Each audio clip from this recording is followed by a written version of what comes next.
The hospital room on the fourth floor of St. Mary's smelled of bleach, stale coffee, and the metallic tang of my own blood.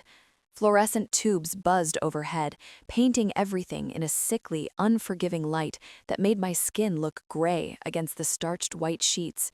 I was 29, 3 ribs taped so tightly I could barely draw a full breath. A concussion still pulsed behind my left eye like a second heartbeat. Fresh stitches pulled at my forehead where the windshield had kissed me during the crash 2 nights earlier. The morphine drip dulled the worst of it, but nothing could dull the moment my father walked in.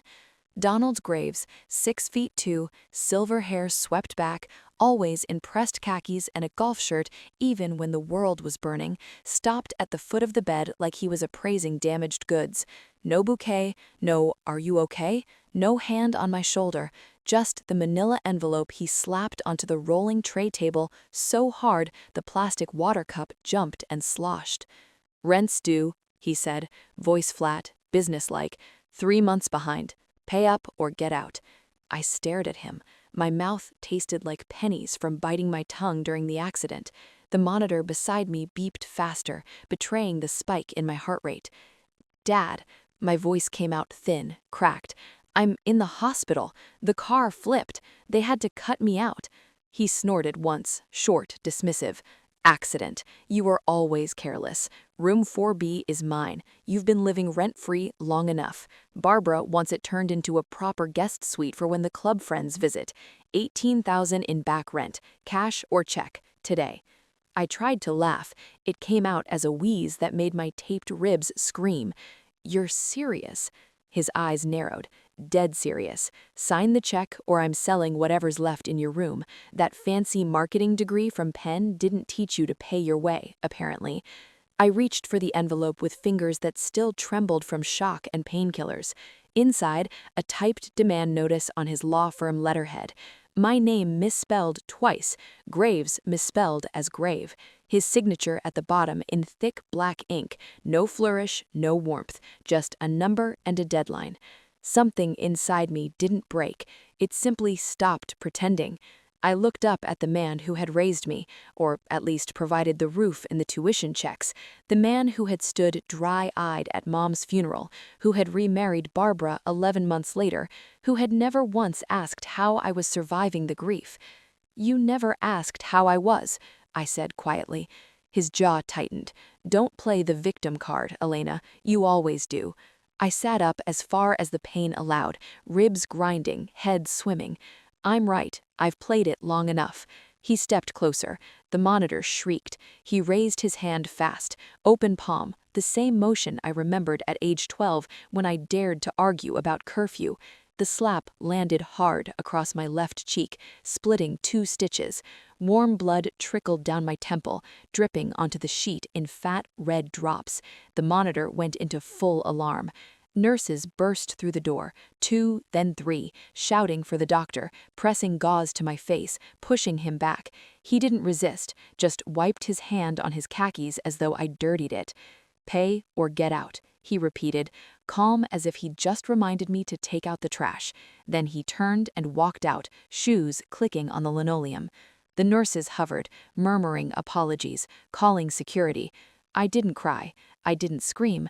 I just stared at the empty doorway, tasting blood and something cleaner, sharper, clarity. They discharged me that evening, against medical advice, but I signed the forms with a hand that no longer shook. No home to go to. I drove straight to the house anyway, ribs screaming every time I shifted gears. At 2:14 a.m., I tried my key.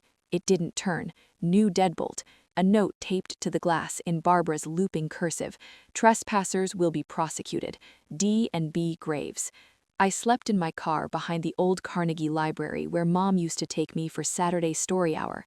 The seat didn't recline far enough. Cold seeped through the windows. I woke every hour, checking the locks, listening for footsteps. Morning came gray and damp.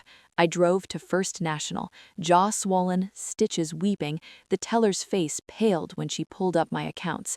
"Miss Graves, there are multiple credit lines opened in your name, large balances, 3 collections notices already filed, one for $42,000. I stared at the screen she turned toward me. Applications with my signature, forged but close enough to fool a computer. Barbara's distinctive Y loop on every one. My brother Jake had co-signed 2 of them. My own family had been quietly bleeding me dry while I paid the utilities, stocked the fridge, and drove Dad to his cardiologist appointments. I didn't scream. I thanked the teller, walked outside, and threw up in the bushes beside the ATM. Mrs. Chen lived 3 streets over, the neighbor who'd brought chicken noodle soup after Mom's funeral, and never once asked why I looked like I was carrying the world. When I knocked, she opened the door, saw my face, bruised cheek, blood-crusted stitches, hollow eyes, and pulled me inside without a word. She gave me the guest room, a mug of jasmine tea, and silence until I could speak. 2 days later, I returned to the house while they were at the club. The garage side door still had the old key. Inside, the safe Mom had installed when I was 12, hidden behind paint cans, yielded to her birthday, 071468. Inside, original trust documents naming me sole beneficiary of $1.47 million after age 30, tax returns showing suspicious offshore transfers, a life insurance payout stub from Mom's sudden cardiac event that now looked suspiciously convenient, and a USB drive labeled contingency in Mom's neat handwriting. I listened to the recordings in Mrs. Chen's guest room with headphones and shaking hands. Donald's voice, low, angry, admitting he'd changed the beneficiary on Mom's policy 2 weeks before she died. Barbara laughing in the background. Jake asking how much fell off the books. I called Aunt Catherine in Tampa.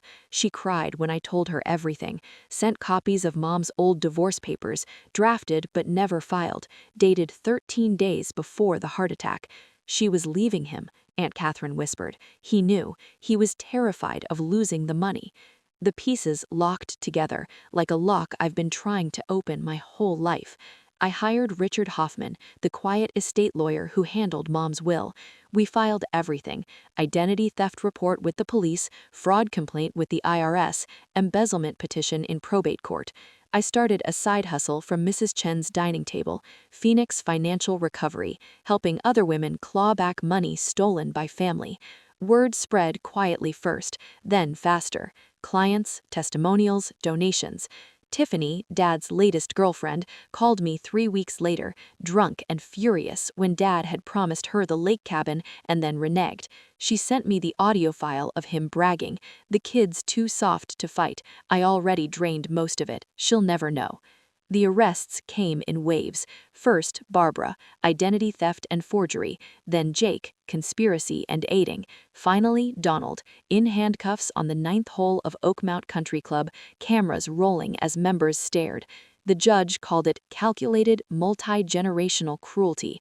15 years, no parole consideration for the first 10. I stood in the courtroom during sentencing. When the judge asked if I wanted to speak, I did. I spent 29 years trying to earn your love. You taught me the price instead. Thank you, because now I know my worth doesn't come from you. It never did. He looked small. For the first time in my life, he looked small. Afterwards, I bought back Mom's sapphire earrings and her wedding band at the IRS auction, started a foundation, Unbroken, offering free financial counseling and legal referrals for survivors of familial financial abuse. The book people keep asking me to write is almost finished. Some nights I still wake gasping, tasting blood, hearing the slap, but I reach for my phone now. Notifications glow. New client saved, donation received, message from a stranger saying, "Your story gave me courage." I don't cry anymore. I smile, because the man who slapped me in a hospital bed thinking he'd finally broken me, he built me instead, and I'm unbreakable.